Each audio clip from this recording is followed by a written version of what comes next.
J'espère que vous m'entendez toutes.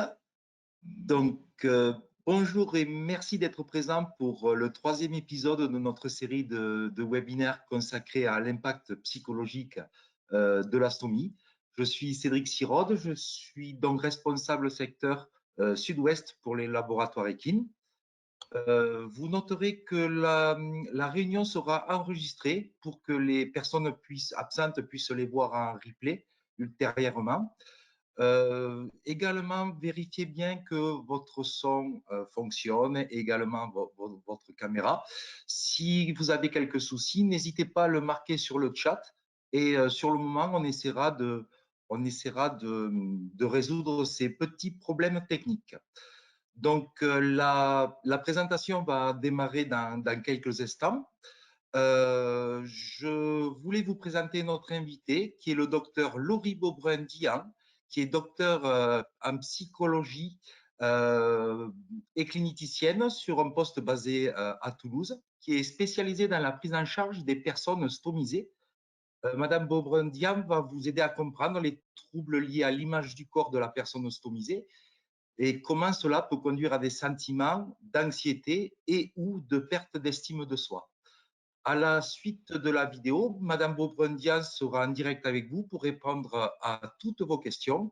N'hésitez pas cependant à les marquer sur le chat, puisque si nous avons le temps, bien sûr, on répondra à toutes les questions.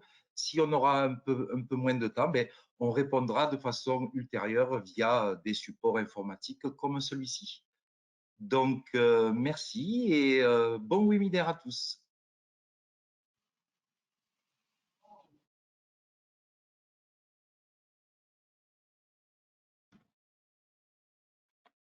Hi everyone, my name is Marie McGrogan and I am the Clinical Advisor for TG Ekin.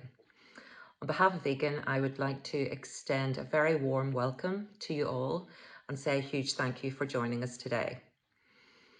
I recently produced a white paper focusing on the psychological impact of stoma-forming surgery. And during the research and development, it became quite evident that whilst there has been huge progression within the quality and efficacy of both products and services, it was also abundantly clear that the psychological impact of stoma formation continues to be a considerable issue for many patients. Studies frequently highlight that body image is significantly disturbed by stoma formation, affecting self-esteem and satisfaction with self. And as we know, self-esteem concerns the positive and negative feelings people have about themselves. In other words, it shows how valuable people consider themselves to be. With the loss of essential body function, many stoma patients face difficulties in everyday life on a physical, psychological and social level. Self-efficacy is described as the belief of the individual in their ability to finish tasks. And there is no doubt it hugely influences and helps build self-esteem. With this in mind, we are now embarking on our third webinar in a series of 4, which focus on the psychological impact following stoma formation. Today's webinar will explore altered body image and self-esteem for ostomates, and it gives me great pleasure to introduce you to today's expert speaker, Laurie Beaubrun-Dian. Laurie is a psychotherapist, a doctor in psychology since 2019 and has specialised in the care of people with an ostomy. At the end of Laurie's presentation, we will then move into a 15-minute question and answer session. Please feel free to enter any questions into the chat box throughout the presentation, and we will endeavour to answer when Laurie has completed. On behalf of Ekin, I would like to say a massive thank you to Laurie for agreeing to present and share her wealth of experience today. Over to you, Laurie. Bonsoir à toutes et à tous. Je remercie le laboratoire Ekin de me permettre d'intervenir sur le thème suivant que j'ai intitulé « Impact psychologique de la stomie sur la qualité de vie, image du corps, estime de soi et anxiété ». Il s'agira tout au long de cette présentation de répondre à cette question « Comment contribuer au rétablissement du patient en dépit de la stomie ?» J'aborderai cette communication sous 4 angles de vue en m'appuyant tout d'abord sur mon expérience clinique avec les personnes stomisées que j'ai accompagnées, mais aussi sur les différentes recherches développées. Je m'appuierai principalement sur un article qui a fait l'objet d'une publication portant sur l'impact psychologique de la stomie et explorant également le rôle de l'image du corps, l'estime de soi et l'anxiété sur la qualité de vie. Enfin, concernant les recommandations que je vous laisserai, je m'appuierai sur le livret éducatif Osons parler stomie, dont j'ai coordonné et qui est mis en place à destination des professionnels de santé par l'Union des stomisés du Grand Sud. Les objectifs de cette communication seront triples. Les premiers seront effectivement de revenir sur les conséquences psychologiques de la stomie, conséquences physiques, mais aussi conséquences physiques. Il s'agira également d'explorer les différents facteurs d'adaptation. Donc, en l'occurrence, qu'est-ce qui permet aux patients de s'adapter? Et enfin, de revenir sur quelques recommandations utiles pour votre pratique quotidienne. Les finalités seront de vous donner effectivement des clés pour mieux accompagner le patient, pour faciliter le renforcement du sentiment de contrôle et également son autogestion par rapport à l'appareillage et contribuer à son rétablissement et à la réhabilitation vis-à-vis de son corps. Qu'est-ce que l'on peut dire au final? C'est que la confection de la stomie, quelle que soit sa durée, qu'elle soit temporaire ou définitive, quelle que soit la pathologie ou le contexte de mise en place, place le patient dans un état de vulnérabilité. Ce dernier peut éprouver un sentiment d'impuissance apprise, c'est-à-dire une perte de confiance en ses capacités. Ceci est renforcé par une incapacité à reconnaître son image, à une perte d'intégrité corporelle, mais également une perte de repère quant à la satisfaction de son corps et aux potentialités de son corps. Tout ceci conduit à une perte d'homéostasie, une perte d'équilibre due à une incapacité à reconnaître son corps. Le corps connu devient un corps étranger, un corps qui n'est plus unifié, mais un corps au final qui peut être également inquiétude. Mais au final, qu'est-ce que le corps? Qu'est-ce que l'image du corps? Le corps humain, c'est ce qui nous permet d'entrer en relation avec autrui. C'est ce qui nous permet d'être au monde et d'exister au monde. Bruchon de Suézer va parler de corps-objet. Le corps, au final, c'est ce que nous voyons, c'est ce que vous, infirmiers, vous allez toucher dans votre soin. À la différence de l'image du corps, elle est subjective. C'est l'image que nous avons de notre propre corps, que nous formons dans notre esprit et qui nous apparaît tel qu'il est. Donc, on parlera dans ce cas de corps-sujet. Ainsi, l'on peut dire que l'image du corps inclut différentes composantes, telles que les sensations et les impressions éprouvées. On est donc dans la composante sensorielle et affective. On inclut également les représentations et les images mentales que se font le patient de son corps. Et là, on est plus dans une dimension cognitive et évaluative. Ainsi donc, l'image corporelle, c'est la représentation que l'on nous faisons de notre propre corps. Elle est subjective et elle est construite à la fois par les expériences vécues par le patient, par les relations avec autrui et par les expériences tant sensorielles et corporelles vécues par l'individu. Ainsi, l'image de corps, elle n'est pas unique, mais elle est multiple. Il n'y a pas une image du corps, mais il y a plusieurs images de corps. À l'image d'une maison, elle a plusieurs facettes. Qu'est-ce que va au final engendrer la confection de la stomie? La confection de la stomie ainsi que la maladie va introduire une déchirure chez le patient et bouleverser les repères qui ont été construits à travers le temps. C'est à la fois l'ensemble des fondations de la maison qui sont ébranlées. Comme disait André Lehmann, toute atteinte physique s'accompagne d'une atteinte psychique. Qu'est-ce qu'il ressort de la littérature? On voit qu'au niveau physique, l'image du corps est perturbée et altérée, l'estime de soi est impactée et également un questionnement se met en place concernant l'attirance et la séduction vis-à-vis d'autrui. Au niveau psychologique, on voit apparaître une détresse psychologique avec bien sûr la présence de stress, un niveau d'anxiété qui est présent en amont de la confection de l'astomie et bien sûr une dépression qui peut émerger. Ce qui engendre principalement, chez les patients en tout cas que j'ai pu voir, la présence d'isolement social et également ce qui va impacter leurs relations sociales avec une difficulté de reprendre leur activité sociale. De point de vue symptomatique, on voit apparaître ce que j'appelle les pathologies du corps, tout ce qui est de l'ordre des dysmorphophobies ou des dysmorphies qui a trait à l'attirance physique. Et bien sûr, il faut prendre en considération les autres aspects, tout ce qui est de l'ordre des plaies péristomiales, des complications, mais aussi questionner également comment, d'un point de vue financier, le patient vit cette situation.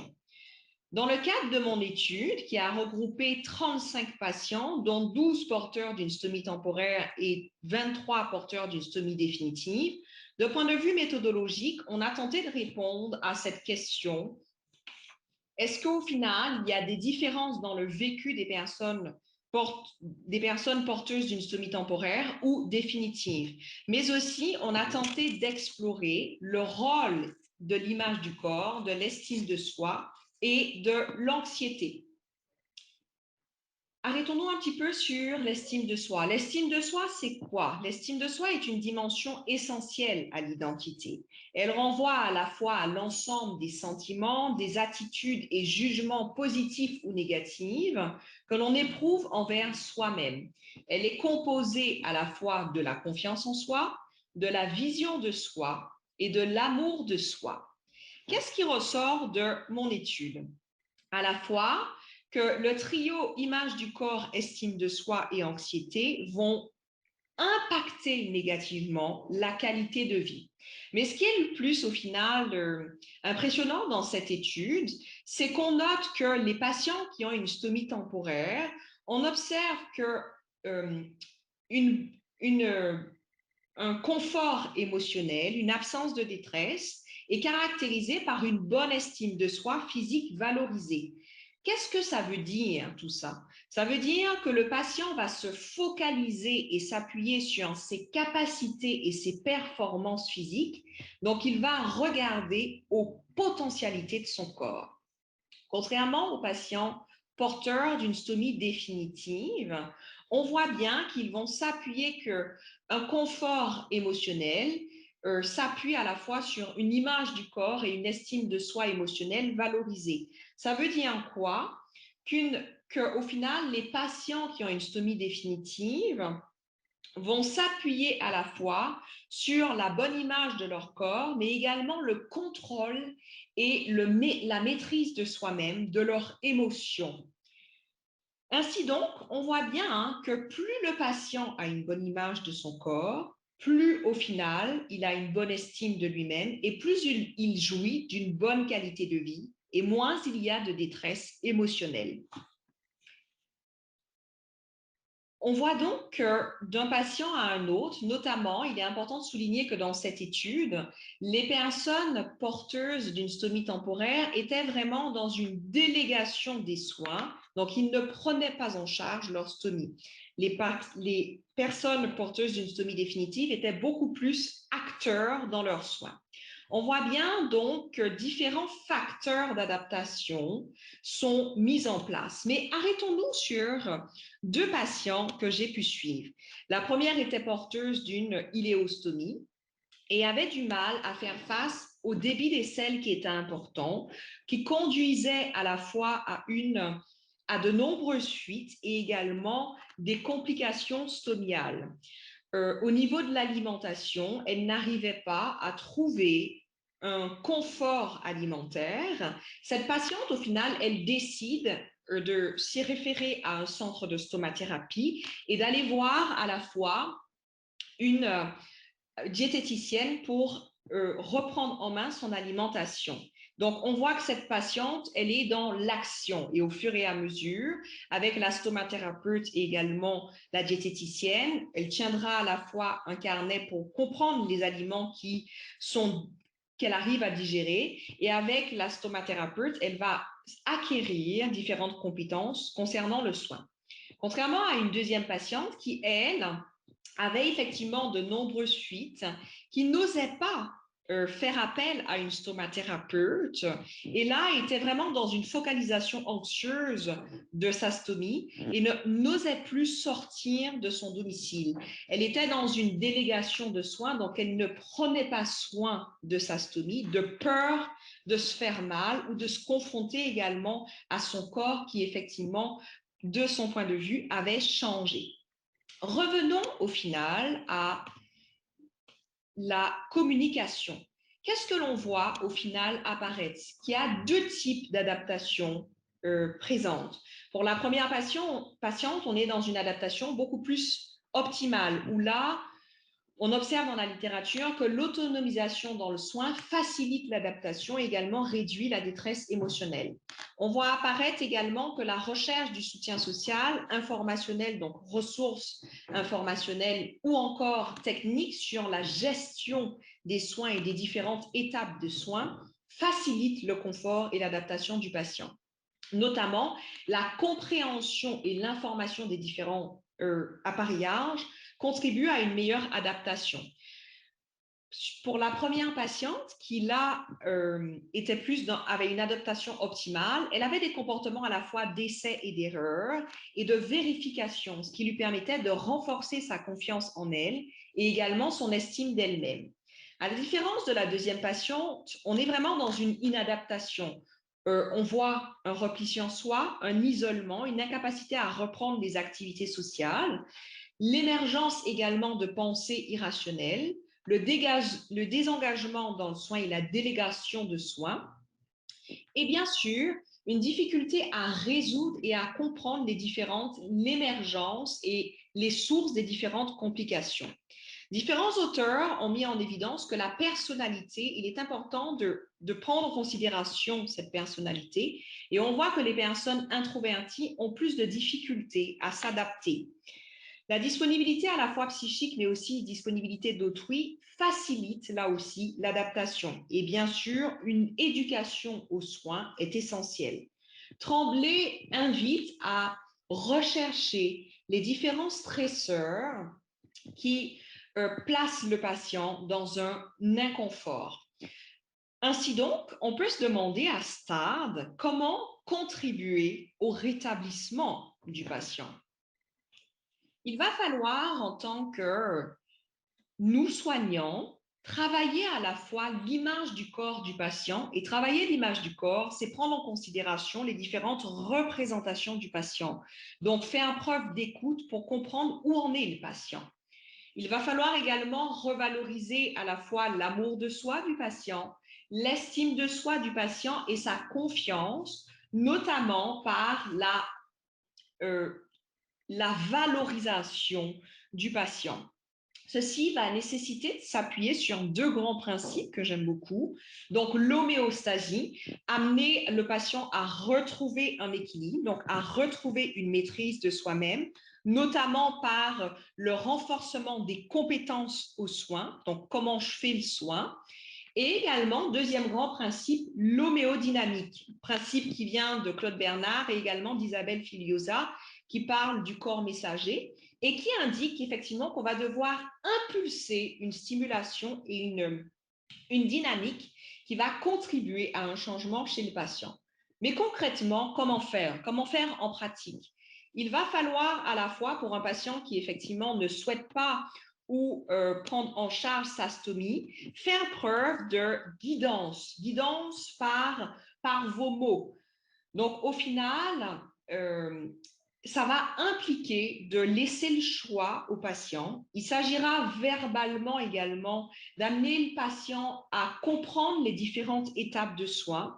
Également, il va falloir, et ça va vous allez au final travailler l'autocritique du patient, sa prise de décision et l'amener à cette réflexivité sur comment au final résoudre un problème. Donc, c'est l'inclure et l'impliquer par la parole. Ça implique certes la parole, une action, mais aussi une réflexion. Autre technique, c'est travailler la sensorialité. Travailler la sensorialité, c'est votre toucher qui va faire soin et qui va amener le patient à se réhabiliter. Il s'agit d'une technique basée effectivement sur la focalisation corporelle qui consiste à amener le patient à tout d'abord, à se baser sur un point précis de son corps et à faire évoquer ses ressentis. C'est le premier temps. Dans ce deuxième temps, il s'agira d'amener le patient, après expression de son ressenti, à avoir et à ressentir sa gestuelle. Et point important, à l'inviter à planifier une action, c'est-à-dire à le rendre acteur, notamment dans son soin. Ça se fait étape par étape. Ceci demande à la fois du temps, mais aussi de l'expérience. Mais au fur et à mesure, on arrive dans des mesures qui sont réparatrices et qui contribuent à une meilleure maîtrise de soi et à une meilleure réhabilitation également de son corps. Mais bien sûr, il y a la part du patient. Et la part du patient, c'est appuyer sur tout ce qui est de l'ordre des autosoins. Principalement chez les femmes, différents rituels de soins sont mis en place. Donc, il faudra vraiment amener le patient à se détacher de cette stomie et à s'appuyer sur d'autres surfaces de son corps et à trouver du plaisir à partir de d'autres espaces du corps. Pour cela, il faudra passer par différentes étapes. Donc, on arrive aux différentes recommandations et du livret qui a été élaboré par l'Union des stomisés du Grand Sud, dont j'ai contribué. Il va s'agir de repérer à la fois les différentes demandes du patient. Est-ce que c'est une demande liée à l'intégrité de la peau péristomiale, à une complication, une demande plutôt d'ordre psychologique ou une demande plutôt communicationnelle? Est-ce que le patient il va amener au final et avoir cette liberté de se dire au niveau de ma vie intime, j'arrive pas à reprendre mes relations sexuelles. Enfin, il va falloir évaluer le degré de la demande et le type de demande. Est-ce que c'est plutôt une demande pour mieux gérer le soin, pour mieux s'approprier le soin, ou est-ce que c'est une demande où au final le patient est tellement anxieux ou ne se reconnaît pas dans son corps, a une difficulté à reprendre ses activités? Il va falloir au final observer comment le patient là s'adapte. Est-ce qu'il a plutôt une attitude basée sur l'action ou plutôt une attitude où il se renferme sur lui-même? Et bien sûr, évaluer s'il y a des difficultés sexuelles, bien que ceci nécessiterait davantage de temps et également une formation pour repérer le type de difficultés sexuelles. Informer à la fois la triade, les patients, la famille, parce que la famille peut au final seconder le patient et prendre en charge le changement de la stomie, et également les différents aidants. Donc, voir quel type de prise en charge personnalisée et quel type de stratégie thérapeutique qu'on peut mettre en place. Enfin, accompagner en repérant en amont effectivement l'ensemble des demandes et voir est-ce qu'effectivement il serait judicieux d'ouvrir le patient à une prise en charge psychologique, renforcer ses compétences à la gestion des soins ou encore ouvrir à un vécu expérientiel avec une personne stomisée. Donc, renvoyer le patient et faire découvrir le patient les différentes associations existantes. En somme, pour conclure, il va falloir, cela va nécessiter de votre part de s'appuyer, de construire une alliance thérapeutique avec le patient. Donc, cette alliance va se construire par un contrat qui va passer par la capacité au patient et également vous-même de vous permettre de dire, et le patient cette liberté de se dire, la capacité également de prendre plaisir dans ce qu'il fait.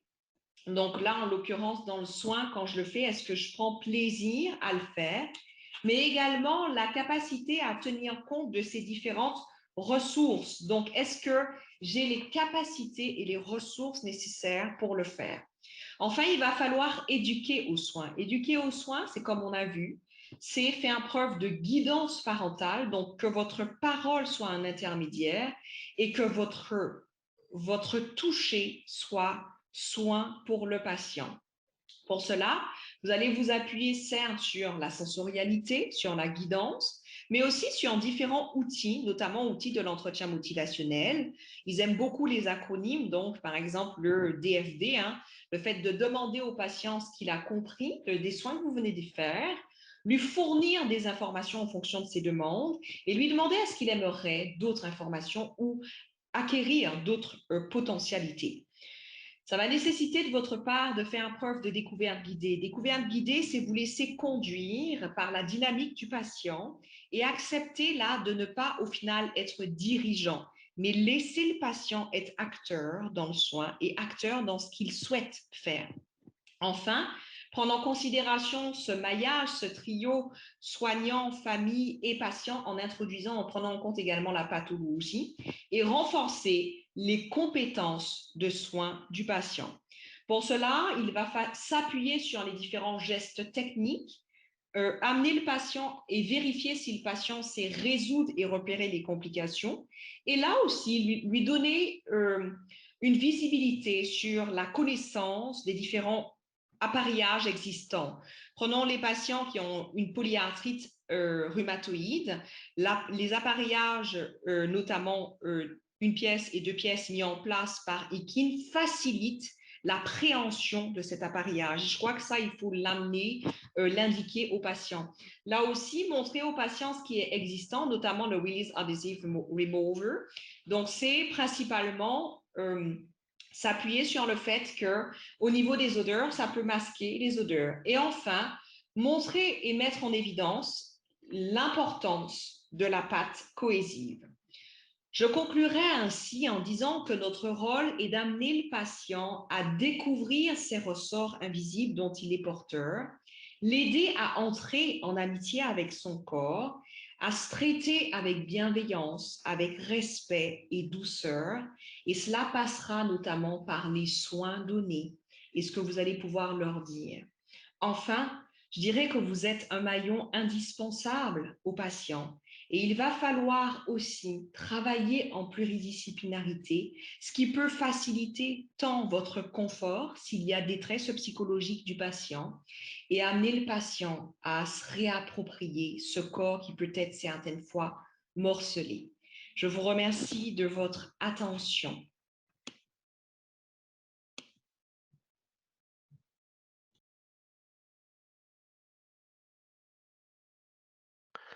Ok, tout le monde doit m'entendre.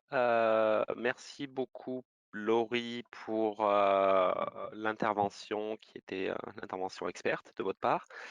Pour les participants qui le souhaitent, n'hésitez pas on vous encourage à utiliser le chat, maintenant la fonction chat, pour poser vos questions. Si vous avez des questions pour Laurie, pour Marie, sur l'intervention que vous venez de voir.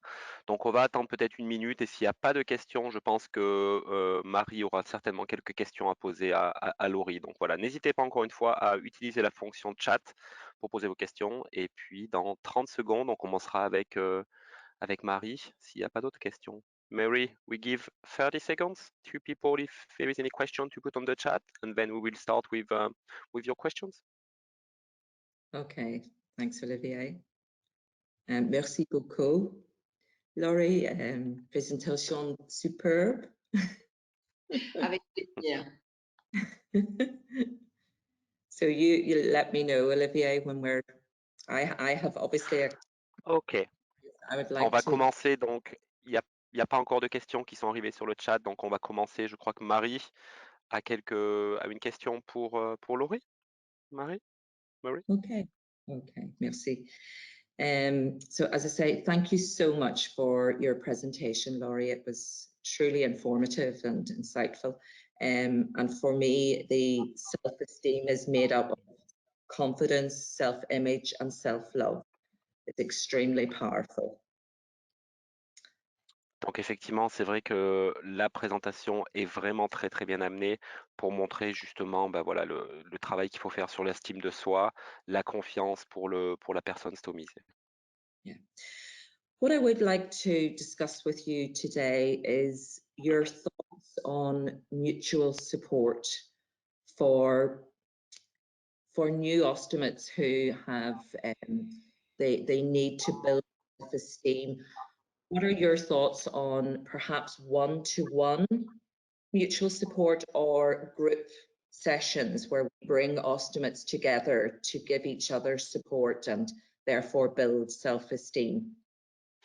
Laurie, la question de Marie, quelle est votre, qu'est-ce que vous pensez de la différence entre des groupes mutuels de support pour les nouveaux personnes stomisées où plusieurs stomisés viennent justement dans un groupe pour discuter des problèmes, essayer d'aider les nouveaux stomisés à trouver des solutions, entre donc ce groupe de support et des sessions plus individuelles pour donner de l'aide aux nouveaux patients stomisés pour lui redonner confiance en soi. Est-ce que vous avez quelque chose à préconiser? Préconiser, merci Marie pour cette question. Préconiser, donc effectivement, le support du groupe va permettre aux patients de se dire et de dire librement ses peurs. Ça, tu peux déjà le dire, Cédric, et je vais, Olivier, et je vais dérouler par la suite. Donc, première chose, c'est effectivement, ça va permettre et faciliter de dire au final ses peurs. Ça, c'est une première chose. Effectivement, Mary, the group mutual support will allow the patient to share his fears with the other patients. That's the first thing. He will be able to share his fears. Okay. La cohésion du groupe, là aussi, va permettre d'utiliser différents outils. Donc, quand je parle d'outils principalement, et là, les infirmières, quand elles sont dans le domicile du patient, c'est vrai que c'est confronter directement le patient, mais par exemple, le miroir, très utile pour revaloriser et confronter le patient à son image. So, Mary, the fact of when the nurse is on her own with the patient, it's a more direct confrontational, not confrontational, but a more direct face-to-face meeting with the patient, and the use of mirror to gain self-esteem for the patient is a very good example of using a mirror. Utiliser le miroir déjà en positionnant le patient de qu'est-ce que vous voyez, qui est-ce que je suis, qu'est-ce que au final pour moi qui je suis, et pour l'infirmier principalement utiliser le miroir pour montrer au patient la stomie, même si d'emblée ça peut être violent. Donc ça, il faut vraiment une bonne alliance thérapeutique. Sinon, c'est pas à pas et ça a un moment autre qu'on utilise le miroir. So the fact of using a mirror, Mary will be for the patient. It can be a bit violent because it may be the first time that he will see his stoma, and it can be too much for him at the start. So you will have to adjust and make a decision, make a call depending on the psychological aspect of the patient. But for the ET nurse, it can be a very good way of making sure that the patient is fully aware of his body image with a stoma. Yeah. Voilà. Sinon, le groupe, dans un premier temps, va permettre de faire émerger différentes représentations et émerger également, certes, les peurs, les pertes également subies, qui pourront être, dans un second temps, retravaillées en individuel avec un professionnel. Donc, en l'occurrence, effectivement, dans un soin psychique, donc en psychothérapie. C'est bon. Okay, so the group will allow to do a first work for the patient that can be then further progressed in a one-to-one sessions. Et puis, dernière chose, ça permet aussi de partager des astuces. Et quand moi, je le fais, principalement, c'est effectivement ces patients qui vont se dire « Ah, eh ben, tiens, il a été confronté à la même chose que moi, mais il a fait autrement. » Donc, le groupe va faciliter la prévention de la réponse et les résolutions de problèmes. The group will help with tips and advice, Marie.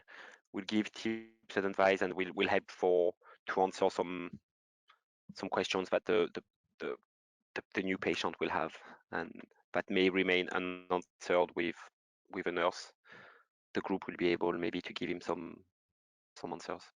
Yeah, oui. Merci. Voilà. Okay, another question, Laurie, please.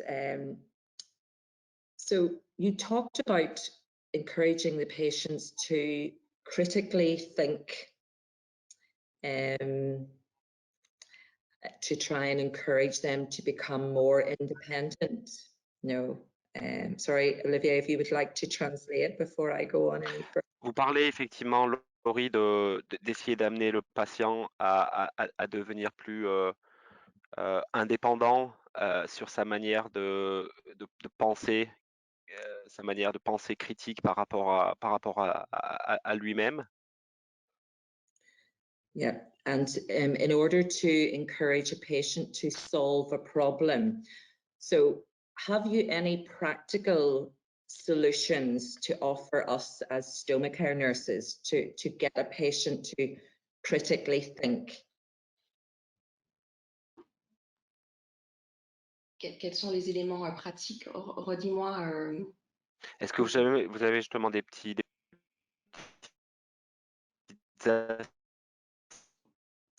astuces, des exemples qui permettent justement, en tant qu'infirmière, OK, à faire face et à développer. Je pense qu'il y a un mauvais réseau, non? Vous m'entendez, Oui, Laurie? Oui, je vous entends, mais il y a un mauvais réseau. C'est bon, je crois que... Donc, du coup, principalement, amener le patient donc, à développer son autocritique. Astuce, je dirais, c'est principalement faire preuve de... alors, comment on appelle ça? Le terme concret, 2 minutes, Olivier, ça va venir. Bon, je vais le dire comme ça, c'est voilà, la projection en avant. Donc, ça, c'est un mot à retenir, la notion de projection en avant. Et quand je parle de projection en avant, c'est confronter également le patient au problème. Je donne cet exemple de si au final j'ai une fuite, ça m'arrive quand je vais faire mes courses, qu'est-ce que je vais faire? Et là, ça va permettre, tu me dis si je vais trop vite, mais ça va permettre, okay, ça va permettre en l'occurrence de comprendre comment le patient fait et quelle est l'image aussi qu'il a de lui et de renforcer son sentiment d'auto-efficacité et d'autogestion également. Ça, c'est une première chose. Je te laisse faire le retour. Laurie, je propose que tu continues de développer et je ferai les traductions ensuite à Marie un peu plus tard. Ça évite de couper. OK, donc ça, c'est une première chose. Donc, confronter au final le patient à une situation problématique. Et après, l'autre élément important, c'est valoriser le patient sur le chemin parcouru plutôt que le résultat acquis. Donc, ça, c'est donc valoriser le patient sur le chemin parcouru plutôt que le résultat acquis. Et l'autre élément, c'est faire preuve, quand je parle de renforcement, c'est utiliser des signes de reconnaissance. Quand je parle de signes de reconnaissance, le patient, il est souvent focalisé sur le bruit, ça va s'entendre, ça va se voir. Et là, c'est amener le patient à se défocaliser. Et se défocaliser, c'est, je parlais de potentialité du corps avec les personnes qui ont une somie temporaire. Et là, principalement, c'est OK, quelles sont vos réussites? Qu'est-ce que vous avez réussi? Et même là, je vais montrer aux patients en tant qu'infirmière, avant, donc il y a peut-être 2 mois de cela, vous n'arriviez pas à changer votre poche, à mettre le socle, à, au final, gérer les fuites. Et là, c'est principalement cela, amener le patient à voir quelles sont les réussites et qu'est-ce que je mets, qu'est-ce que vous avez mis au final en place. Voilà. Très bien, merci. Merci Laurie. Marie, I will probably translate at a further stage for you. Okay, thank you. One final question, Laurie, please. So we've talked about self-efficacy and the importance of encouraging patients to become independent with managing their stoma in order to gain control and build their self-esteem. So what are your thoughts on social self-efficacy?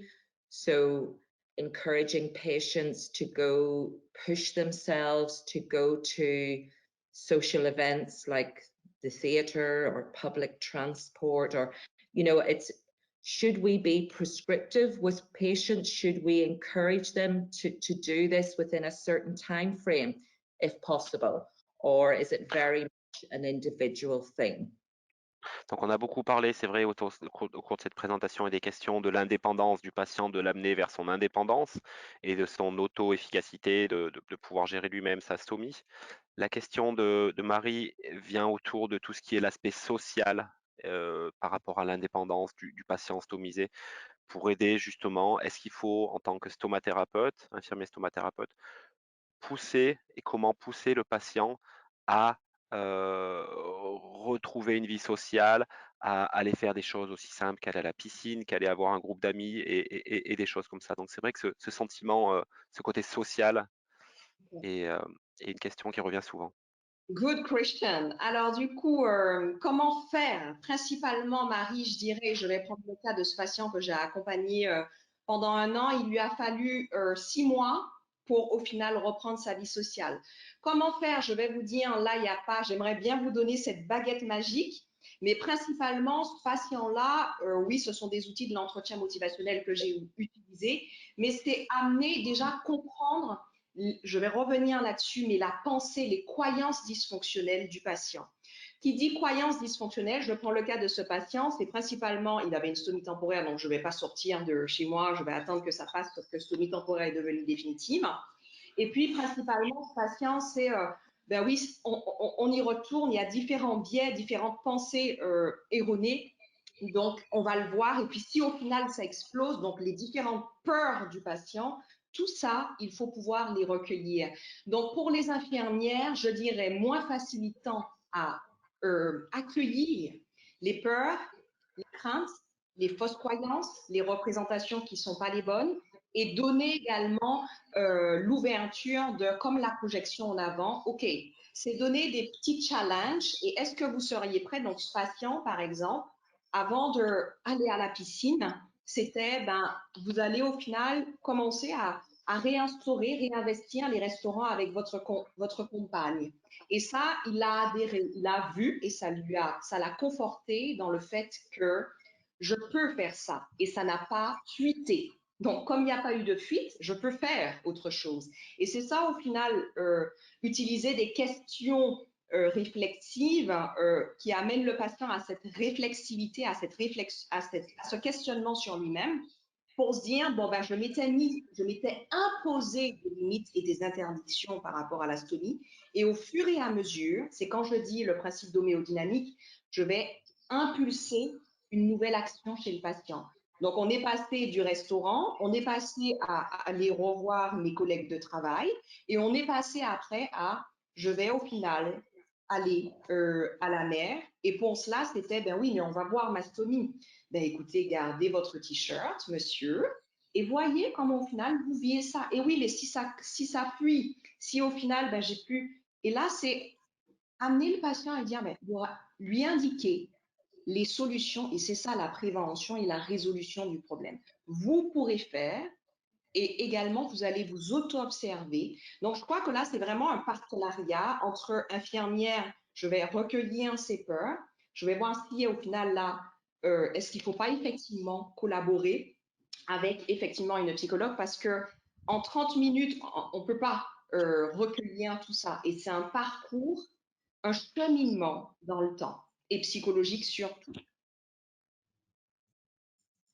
Très bien, c'était très clair, Laurie. Merci beaucoup pour justement avec l'exemple pratique que vous nous avez fourni lors de votre réponse. Ok, Marie, no more questions? No, that's us now. Thank you so much, Laurie. Honestly, I've learned so much. As I say, excellent presentation, and so, as I say, so informative. Ok. So Olivia, I just wanted to mention before we close, just to remind everybody or to thank everybody for joining us today, but also to remind them our 4th webinar in the series will go live in France on the 9th of June. And the expert speaker is a Belgian lady called Els Pasmani. She is a sex therapist and will focus on the whole psychosexual rehabilitation for ostomates. So it was just to remind everybody, if you wouldn't mind sharing that, please. Donc voilà, on vous remercie encore une fois d'avoir participé à ce 3e webinaire IKIN sur l'impact psychologique d'une stomie. Notre 4e webinaire pour cette série de webinaires est prévu pour le 9 juin avec un intervenant belge. Je n'ai pas retenu le nom, mais cette personne viendra nous parler de l'aspect psychosexuel. Je ne suis pas sûr qu'on peut utiliser ce terme, mais en tout cas, voilà, tout ce qui tourne autour de la psychologie et de l'aspect sexuel pour la personne stomisée. Nous vous enverrons bien entendu les informations et les invitations pour participer à ce webinaire. Au nom d'IKIN, je tiens à vous remercier pour votre attention et je tiens également bien entendu à remercier Laurie d'avoir accepté de partager son expérience lors de ce webinaire. Nous avons seulement dépassé les 2 minutes, donc c'est bon, on est dans les temps. Merci beaucoup à vous, je vous souhaite une bonne fin de journée à toutes et à tous. Au revoir. Merci.